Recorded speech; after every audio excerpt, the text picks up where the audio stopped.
de número 8, versículo de número 26. Eu trouxe uma saudação, uma oportunidade que eu tive dias atrás, e dei uma saudação a respeito do endemoniado de Gadareno. Lucas 8, versículo de número 26. E hoje eu quero trazer para a igreja um estudo mais aprofundado, um pouco mais a fundo desse contexto. Muitos pregadores eu vejo pregar nessa palavra, mas eu nunca tinha visto, eu nunca vi ninguém se aprofundar nesse texto, nessas escrituras. E eu peço que os irmãos me ajudem, os irmãos prestem bastante atenção, pois a mensagem ela é de um pouco importante para nós. Amém? Navegaram para a região dos Gadarenos, que fica do outro lado do lago, frente a Galiléia. Quando Jesus pisou em terra, foi ao encontro dele um endemoniado daquela cidade. Fazia muito tempo que aquele homem não usava roupas, nem vivia em casa alguma, mas nos sepulcros. Quando viu Jesus, gritou, prostrou-se aos seus pés e disse em alta voz: Que queres comigo, Jesus, Filho do Deus Altíssimo? Rogo-te que não me atormentes. Pois Jesus havia ordenado que o espírito imundo saísse daquele homem. Muitas vezes ele tinha se apoderado dele, mesmo com os pés e mãos acorrentados e entregue aos cuidados de guardas, quebrava as correntes e era levado pelos demônios a lugares solitários. Amém? Quero que a igreja coloque as suas mãos sobre as vossas Bíblias. Vamos orar só mais uma vez. Vamos pedir a sabedoria e o entendimento do Espírito Santo de Deus. Pai, neste momento, Senhor, eu coloco a minha vida perante o teu altar. Eu peço que o Senhor venha, ó Pai, sobre a minha vida e a vida daqueles que estão ouvindo essa mensagem. Que o Senhor venha, ó Pai, com todo o dom de sabedoria, de conhecimento e entendimento na tua palavra. Que não venha ser eu, Pai, mas o teu Espírito Santo a me conduzir neste momento. Que o Senhor venha, ó Pai, tocar os corações apedrejados, aqueles que estão contritos, meu Pai, para que venham ser quebrantados e receber, meu Pai, aquilo que o Senhor tem para entregar a cada um de nós nesta noite, em nome de Jesus. Eu te louvo, te agradeço, meu Pai, por esta oportunidade. A igreja pode tomar seus assentos. Aqui nós vamos ter algumas curiosidades.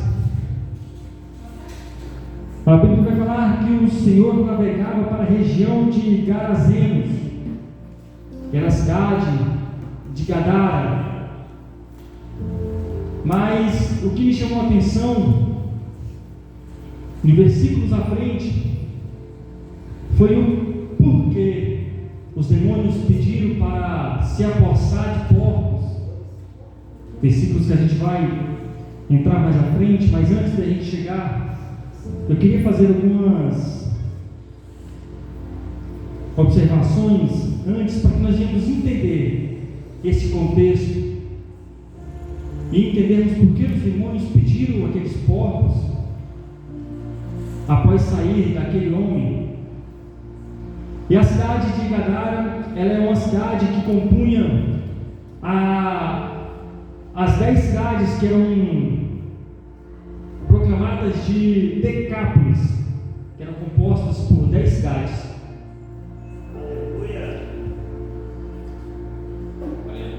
Que era conhecida no Antigo Testamento como Ramote Gileade. Aparece muito em contextos do Antigo Testamento, e era uma das maiores cidades importantes de Decápolis, ou seja, daquelas 10 cidades Gadara, ela era uma das cidades maiores e mais visitadas daquele conjunto de cidades. E entre elas, as suas principais rendas era a criação de animais, suínos, a agricultura, comércio e o turismo. Pois se os irmãos forem depois em casa pesquisarem o mapa geográfico daquele lugar, a cidade de Gadara, ela estava ao alto da montanha. Por isso ela era uma cidade com a sua renda de turismo. E por isso mais à frente a gente vai ver que os porcos se jogavam de um despenhadeiro, de um penhasco. A cidade que ficava ao topo da montanha, como eu disse, que limitava ao oeste com o Vale do Jordão e ao sul com o Vale Profundo de Lamuk. Eram povos que não viviam, a cultura do judaísmo. Eles não eram povos cristãos, apesar de estarem dentro da região de Israel, mas não eram povos que cultuavam e que seguiam os costumes de Israel, do judaísmo. Era um povo que tinham culturas grego-romanas. E com isso, aquele povo, eles consumiam carne de porcos, exportavam porque os gregos consumiam. Por isso que a sua renda eram os suínos. Mas no Antigo Testamento a gente vê que o Senhor, através de Moisés, proíbe o consumo de carne suína.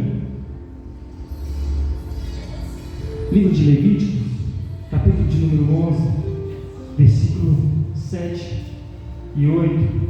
Igreja,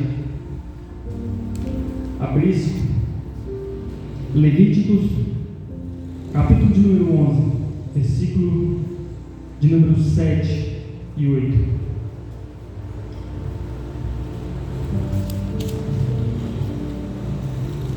Nesse versículo, o Senhor ia dar uma nova lei ao povo de Israel.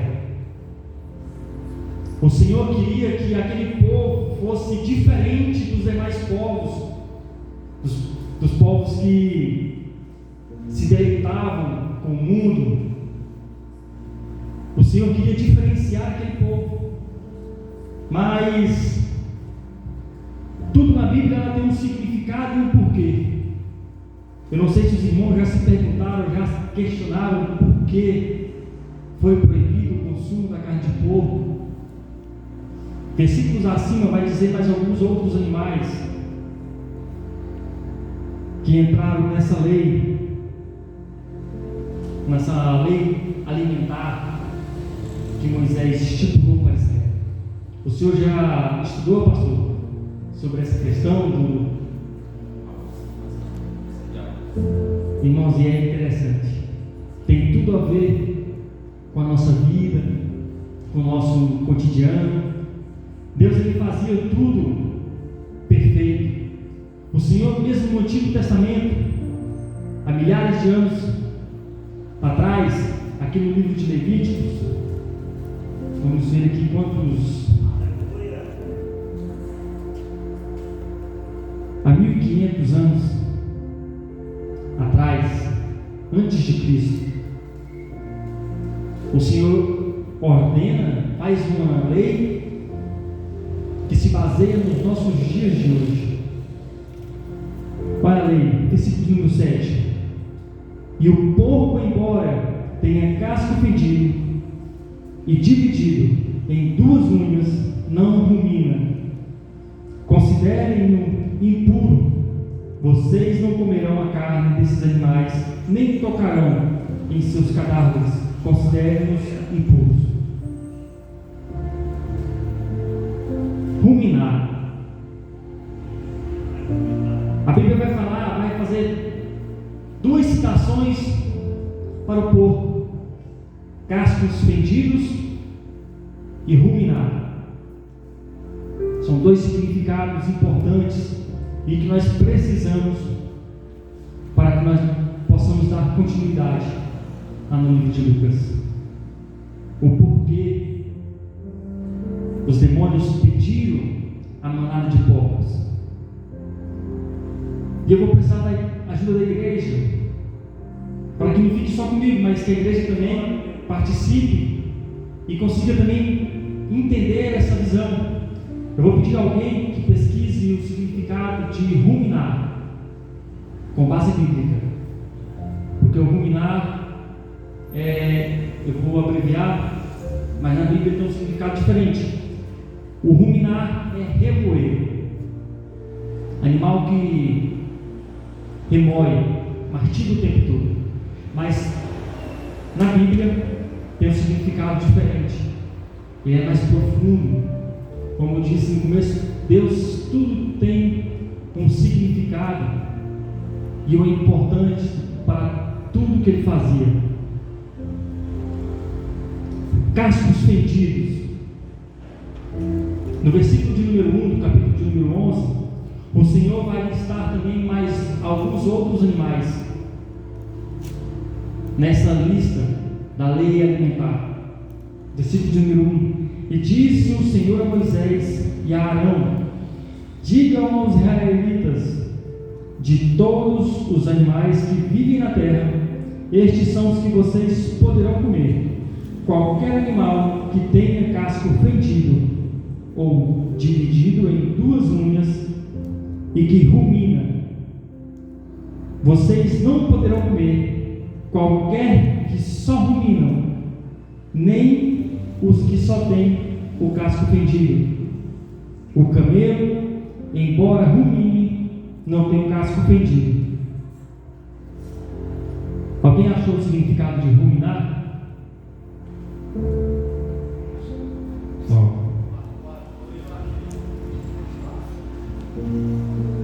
Pastor já está.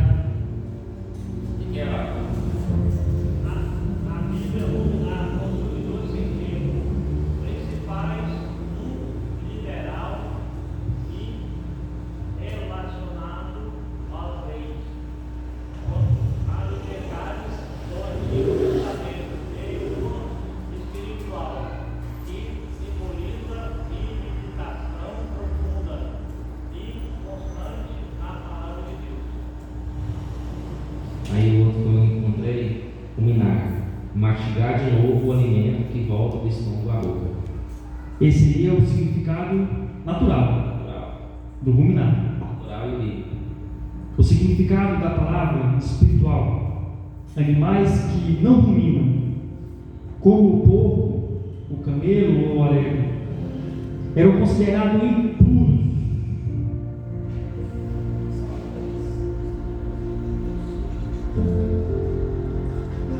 Na tradução mais do espiritual, aquele animal que não rumina, ele não recebe a palavra e medita na palavra, ele mastiga e engole e pronto, ele não para meditar. Quando o Senhor vai falar que o porco ruminava, mas tinha os cascos fendidos, tem um outro significado. Mas no sentido do ruminar, que a Bíblia que o Senhor vai mostrar para nós cristãos, para o povo daquela época, era aqueles que recebiam a mensagem, entravam no ouvido, saíam no outro, não pegavam a mensagem, não meditavam nela e não a praticava. Esse é o significado do não ruminar. O ruminar é aquele que recebe a palavra, ele medita nela e pratica. Guarde bem isso, irmãos. Guarda bem. Vocês vão entender lá no livro de Lucas. Vou repetir de novo. O animal que não rumina é aquele que recebe a palavra, entra no ouvido, sai no outro, não medita e não pratica. a palavra do Senhor. O ruminar é aquele que recebe, medita e pratica a mensagem. E os animais dos cascos fendidos, ou de duas unhas, cascos divididos, a Bíblia vai citar o camelo e a lebre e o coelho. O camelo, ele tem a sua pata de uma só, inteiriça. Ele não é dividido como a do porco. Apesar do camelo ruminar, ele mastigar o tempo todo. Lembre-se, irmãos, que essa lei, eu esqueci de mencionar, mas essa lei ela não queria dizer nada com os animais, mas sim com um significado. Deus queria que o povo obedecesse, fossem fiéis, guardassem a sua fé e obedientes na palavra e na ordenança do Senhor, pois Deus tinha passado uma lei para Moisés que passasse para o povo, porque queria que o povo se separasse, fosse diferente, que aonde ele chegasse o povo entendesse que aquele povo era um povo de Deus. Lembra no livro de Lucas que o povo de Decápolis, aquela região de 10 cidades que estavam dentro de Israel, mas não seguiam as doutrinas de Deus, não seguiam as doutrinas judaicas. Então o Senhor queria que tivesse diferença, que o povo dele fosse separado. E o Senhor cria esta lei simbolicamente, com um significado profundo, pois aquele povo até recebia as mensagens dos profetas, mas não as praticava.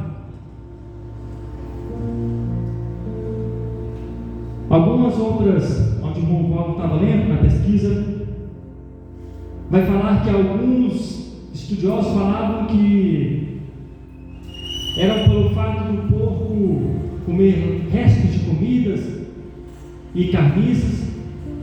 O porco era considerado impuro, por só viver nas lamas. Quando o Senhor vem abreviar o porco por ter todas as características que o Senhor falou que poderia ser consumido, e ele não poderia ser consumido, está aqui, ó.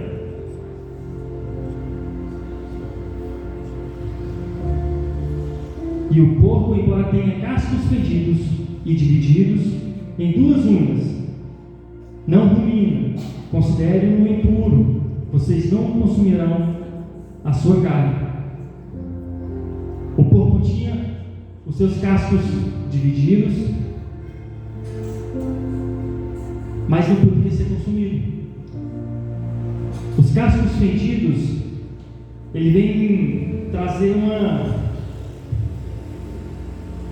Deixa eu ler aqui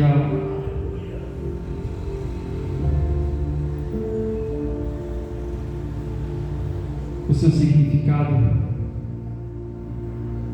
ao certo, para não errar. Aleluia, Senhor. Aleluia. Cascos fedidos, como pisa dividido, simbolizam o discernimento humano e a capacidade de separar as coisas na vida, distinguir o bem do mal, o permitido e o proibido, sem se apegar totalmente apenas aos caminhos terrenos. Os cascos fendidos ou divididos é aquele que tem o discernimento do bem e do mal, sabe entender o que vem do Senhor e o que é do mundo. Na Bíblia vai ter algumas outras citações dos porcos dentro da Bíblia. No livro de Deuteronômio, ela vai ser a repetição do livro de Levíticos. No Isaías 66,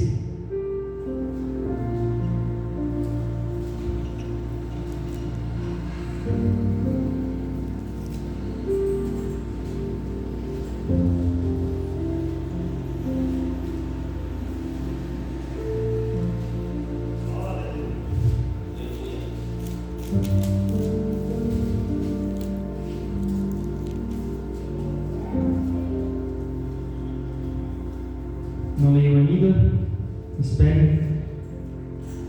Quando o Senhor aborda o porco como cascos fendidos, mas não ruminava, a Bíblia ela vem falar que o porco, apesar de ele ter os cascos fendidos, parecer um animal limpo, puro, ele queria mostrar o porco como um ser que se maquiava, como um crente que está dentro da igreja e serve o mundo. O porco ele parece ser um animal puro, como as características de que o Senhor descreve a Moisés, a um animal de cascos fendidos, um animal puro, limpo. Mas o porco ele come restos de comidas, lavagens, carniças. E quem não conhece, irmãos, o porco selvagem, ele se alimenta até mesmo de restos de animais mortos. É o mesmo porco, não muda. A diferença de catitu, o cateto, o porco selvagem, o porco que nós consumimos, é o mesmo porco. Então a Bíblia vem trazer uma característica para o porco, que é aquele que se disfarça, que parece ser limpo, mas por dentro está sujo, está imundo e não rumina. Apesar do porco estar o tempo todo fuçando, ele não rumina, ele não fica mastigando, como as características que o Senhor queria que fossem os animais, como a vaca, a ovelha, o carneiro, que são animais limpos, puros, que ruminam, como os animais que o Senhor descreve que o povo de Israel poderia se alimentar. Então nós temos essas características de que nós cristãos temos que trazer para nós. Nós temos os nossos cascos fendidos, não em dois, mas em vários. Nós temos que ser limpos, mas somos manchados pelo pecado. E nós ruminamos ou não ruminamos? Alguns sim, outros não. Mas olha aqui agora, livro de Isaías, capítulo de número 66, versículo de número 17. Amém? Os que se consagram para entrar nos jardins, indo atrás do sacerdote que está no meio, comem carne de porco, ratos e outras coisas repugnantes. Todos eles perecerão, declara o Senhor. Repetir. Os que se consagram para entrar nos jardins, indo atrás dos sacerdotes que está no meio, comem carne de porco, de ratos e de outras coisas repugnantes. Todos eles perecerão, declara o Senhor. O que Isaías quis dizer com isso? Trazendo para nós, irmãos. Esquece os animais figurativos da Bíblia, da Escrita. Todos aqueles que participa do mundo, do pecado, dos seus deleites, todos esses perecerão. O Senhor condena as práticas do pecado, as práticas das escolhas erradas. Por isso que o Senhor faz a discriminação do animal com os cascos fedidos. Porque o animal puro, o animal limpo, ele sabe discernir e separar o que é do bem e o que é do mal, o que vem do Senhor e o que provém do maligno. Aleluia. Versículos mais atrás, versículo de número 15, veja, o Senhor vem com fogo, e os seus carros são como um turbilhão, transformará a fúria a sua ira, e em labaredas de fogo a sua repreensão, pois com fogo e com a espada o Senhor executará julgamento sobre todos os homens, e muitos serão mortos pela mão do Senhor.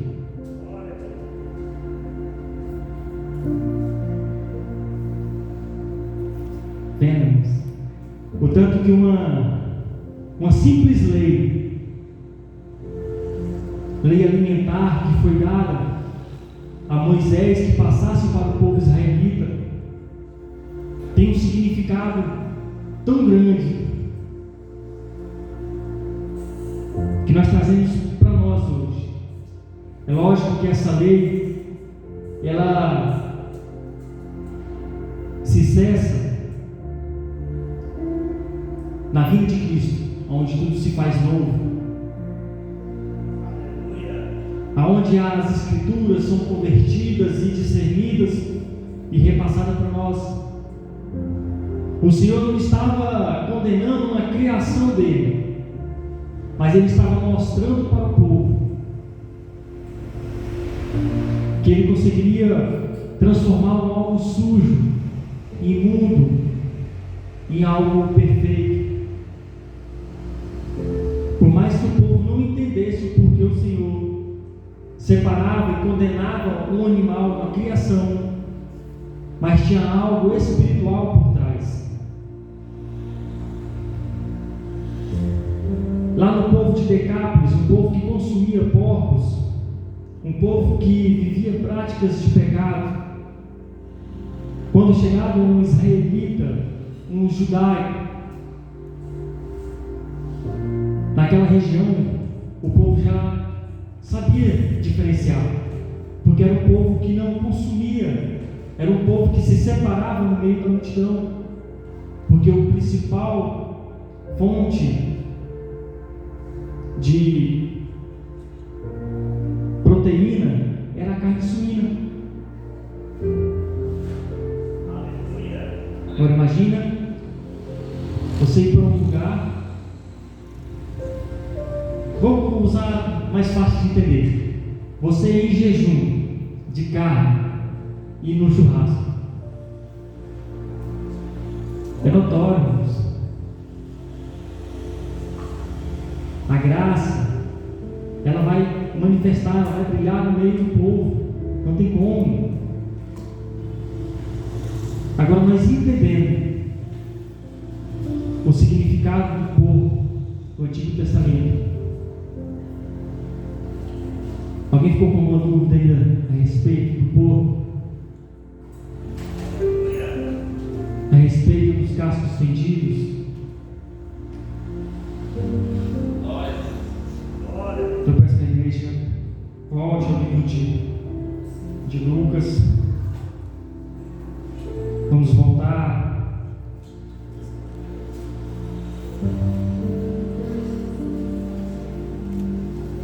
para o nosso texto, versículo de número 30. E Jesus lhe perguntou: qual é o seu nome? Legião, respondeu ele, porque muitos demônios haviam entrado nele, e imploravam-lhe que não os mandassem para o abismo. Uma grande manada de porcos estava pastando naquela colina. Os demônios imploraram a Jesus que lhes permitisse entrar neles, e Jesus lhe deu permissão. Como nós vimos versículos atrás, o diabo, ele está ao nosso redor, ao redor dos nossos pais da fé, nossos antepassados. E o diabo, ele conhecia da lei, do significado da lei. Para aquele povo, era só mais uma fonte de renda, um alimento, que eles não viam sentido da lei.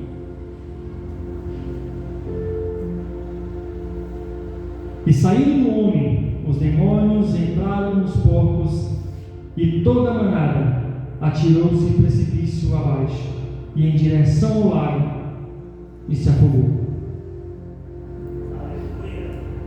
Gadareno, ou Gadara, cidade de Gadara, ela ficava numa região de montanhas. Essas 10 cidades que compunham Decápolis ficavam ao redor de como se fosse um lago, que de uma extremidade entrava um mar, tinha acesso a uma veia de um mar, por onde Jesus navegou e pregou o Evangelho, fez seus milagres, e do outro, uma represa, que era aonde os demônios afogou a manada de porcos.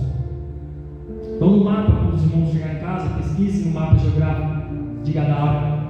Os irmãos vão ver que tem um lago, como se fosse um lago, no centro dessas 10 cidades. Aleluia. Glória a Deus. E o povo, vendo aquela libertação, o milagre que Jesus fazia para a vida daquele homem, aqueles que pastoreavam, que tomavam de conta daquele rebanho de porcos, viram o milagre que Jesus havia feito para aquele homem, aquela libertação, e o povo corre para a cidade e conta o que aconteceu, e o povo volta até o local e se depara com aquela fonte de renda, com um financeiro da cidade afogado, destruído. Alguns pontos de vista, nós cristãos, nós vamos ver tudo aquilo que era pecado, que era mal aos olhos do Senhor, tirando o animal figurativo e retornando para o espiritual. Naquele momento faltou o discernimento daquela multidão. Lembra lá do significado dos cascos fendidos? Aquele povo, apesar de ter os cascos fendidos, eles não tiveram discernimento, eles não tiveram a sabedoria de entender e se alegrar com a vida de um homem que havia de ser tomado por demônios. E o povo se ira, se amedronta e pede para Jesus se retirar daquele lugar. Aleluia. A Bíblia vai falar que o povo ficou amedrontado com o que havia acontecido,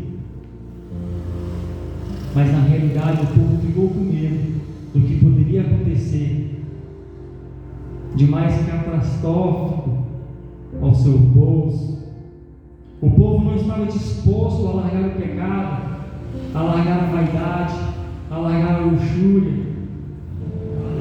O povo não se alegrou na vida de um homem que havia sido liberto, mas se escandalizaram em uma libertação, aonde viram as suas riquezas, as suas práticas pecaminosas se afogarem.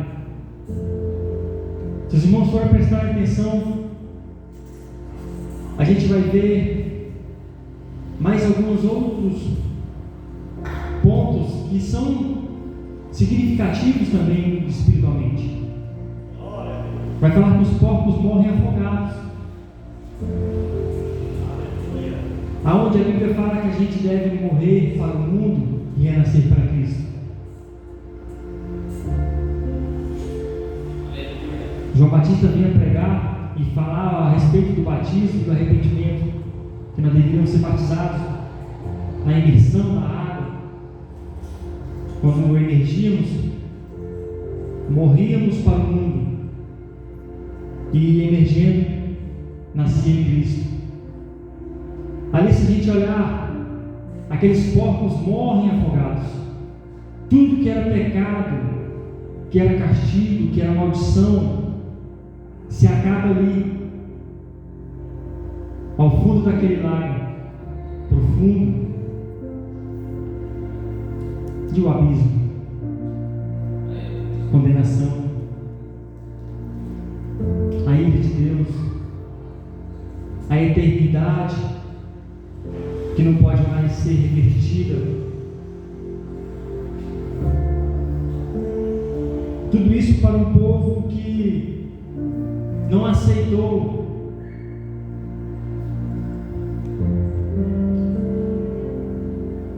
uma repreensão, uma libertação.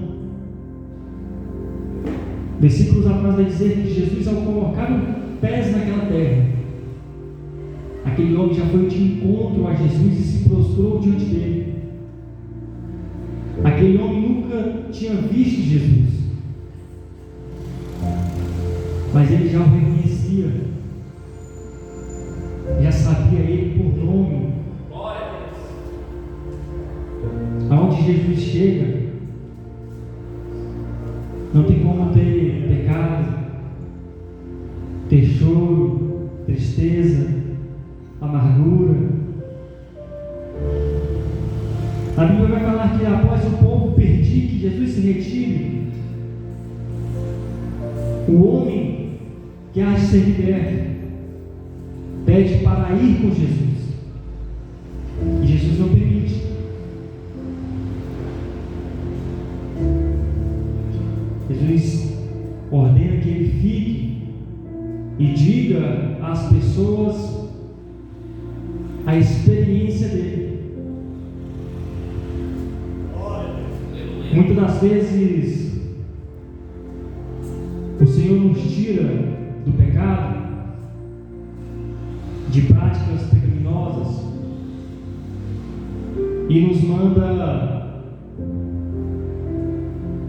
ir em frente, contar nosso testemunho para outras pessoas, pregar o Evangelho, e nós nos acovardamos, escondemos aquilo que o Senhor nos fez. É mais fácil julgar, apontar, criticar o erro do outro.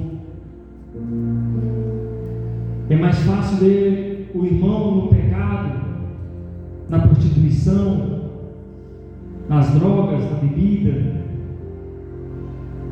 julgar, do que falar o que Jesus fez.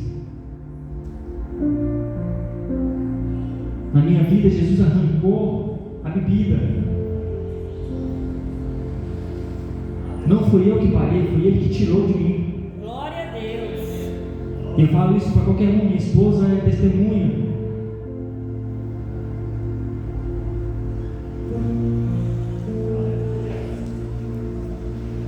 Do ministério, a pastora Ellen, que não faz parte do nosso ministério, ela foi quem evangelizou, me deu as primeiras palavras. Ela sabe do meu passado.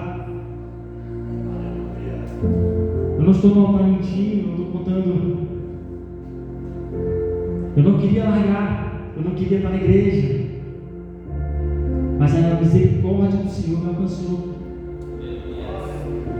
E assim como Ele fez na minha vida, eu creio que Ele pode fazer na vida de qualquer outro. Aleluia, Senhor. Apesar de que ela não tenha, Ele pode fazer. Eu não queria. Eu nunca pedi para Ele para me libertar de bebida. Eu nunca pedi para Ele me tirar do mundo. Até porque quando eu fui para a igreja a primeira vez, eu tinha medo de não conseguir ficar na igreja e largar o mundo. Eu era embutido com som automotivo, com festa.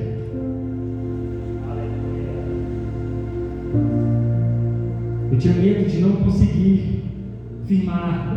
Assim, para que eu vou ser crente se eu não consigo largar o mundo? Se eu gosto disso daqui. O Senhor tem a maneira dele de trazer libertação. Na vida do endemoniado de Gadareno, de Gadara, o Senhor bastou somente colocar os pés sobre aquela terra e fazer uma ordenança. Essa mesma autoridade o Senhor deixou sobre nós. Lógico, aquele que busca, que separa,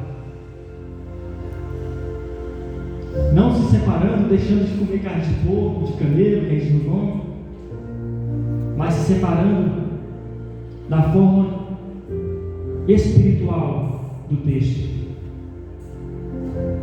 recebendo a palavra, meditando e praticando, discernindo o bem do mal, separando o que provém do Senhor e o que vem do mundo.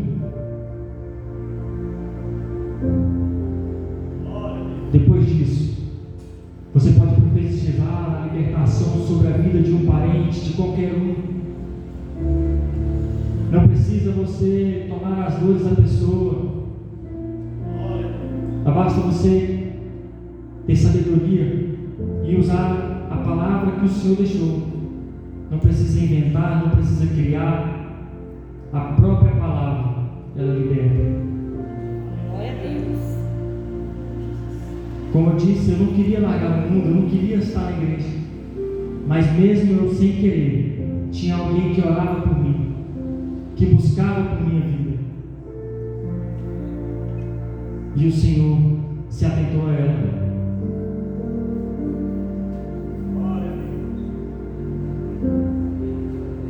Então não achem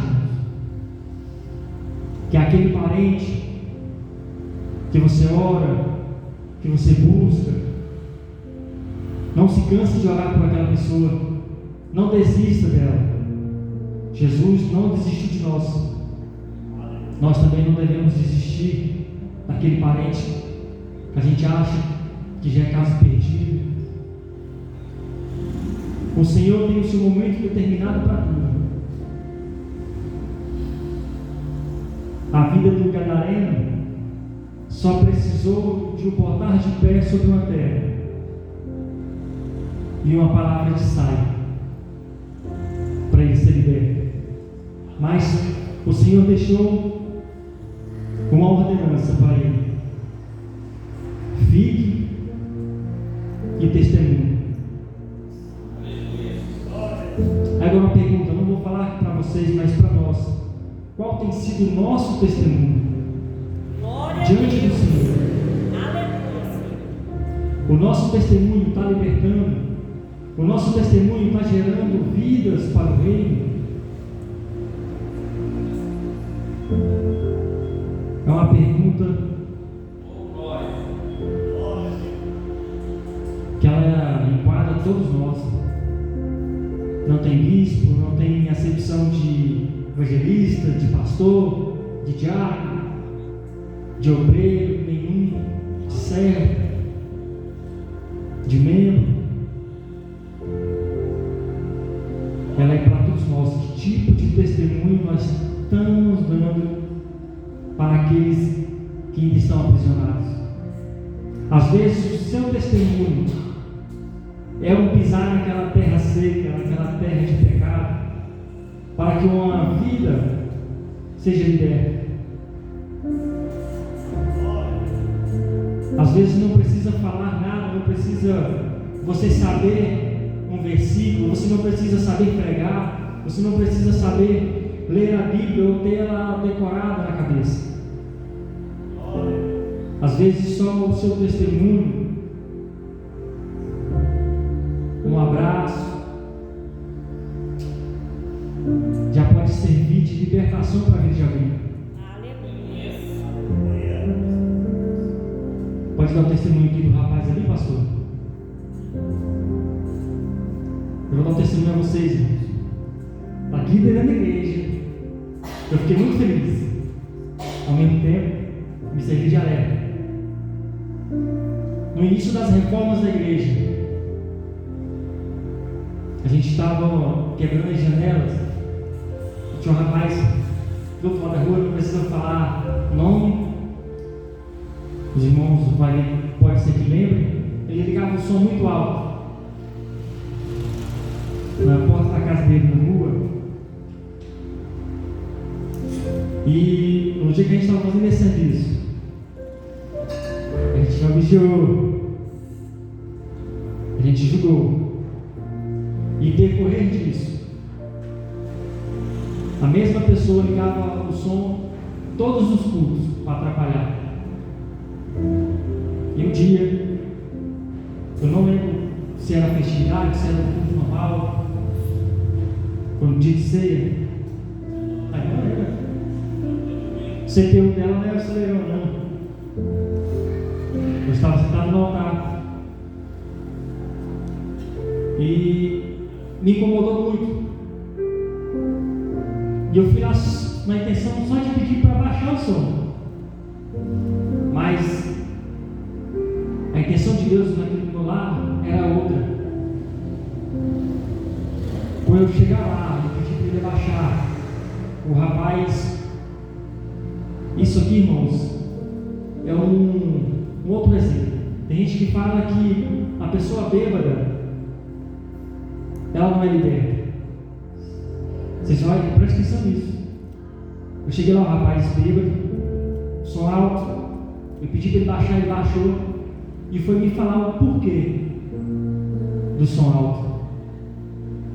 Ele falou que desde o dia que a gente zoou ele na igreja, naquele dia, até no dia do acontecido, ele ligava o som na porta da igreja toda vez que começava o culto para atrapalhar. E na cabeça dele tinha sido um pastor que tinha falado. Só que o que ele falou, o que ouviu, não ouviu. O diabo distorce. E aí eu fui ouvir ele. Fui falar da história dele, que saiu de casa criança, teve uma vida, vamos dizer, não boa, não cresceu por amor de ninguém. E o que ele falou para mim: Deus não me ama. Por que você está falando que Deus me ama se Ele não me ama?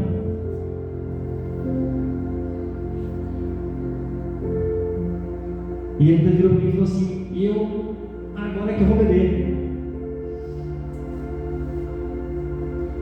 E aí ele começou a se abrir, falar que tinha uma mágoa da mãe dele por ter abandonado ele. Ele não conhece o pai, cresceu com a avó, e a avó dele era cristã. Traduzindo, um homem que cresceu com uma revolta muito grande dentro dele. E ele falou para mim que nunca tinha sabido nem mesmo com a esposa dele. E ele chorou tanto falando essas coisas, se abrindo, falando do passado, falando dos traumas. Eu pedi só para orar por ele. Orei. Ele agradeceu por ter ido. E eu vim embora. Há mais ou menos 3 semanas atrás, eu conversando com os irmãos aqui na igreja, no dia de domingo, ele pediu para me chamar lá fora. Ele falou que precisava falar comigo. Falou que naquele dia em diante ele não bebeu mais, foi para a igreja, aceitou, Aleluia. batizou. Glória a Deus. E me chamou num canto, longe da esposa dele, e falou que tinha pedido até a esposa dele em casamento, que ia pedir, mas ela não sabia. Irmãos, isso me alegrou tanto o coração, de algo ruim que aconteceu, mas só que com esse algo ruim serviu para duas coisas. Deus tinha um agir na vida dele e tinha um agir na nossa vida. O que eu vi acontecer aqui, eu não vou mais esquecer. Às vezes, se você julgar alguém, você pode matar aquele alguém. O diabo, ele distorce o que a pessoa ouve e transforma em algo gigante. Só que Deus tinha tudo sob controle. Deus precisava que acontecesse isso, para Ele criar uma circunstância, para alguém falar do Evangelho, falar do amor dele, para que essa pessoa desse o braço a torcer. Eu fiquei feliz demais, irmãos, de ver uma vida que falava, que abriu a boca para falar que Deus não amava ele. De eu ouvir a pessoa falar que aceitou, que está aos pés do Senhor. Isso não tem preço. Não tem dinheiro no mundo que pague. E ele estava bêbado. E muitas pessoas já falaram para mim, muitos pastores falam que você ordenar, liberar uma palavra de Deus sobre uma pessoa embriagada é em vão.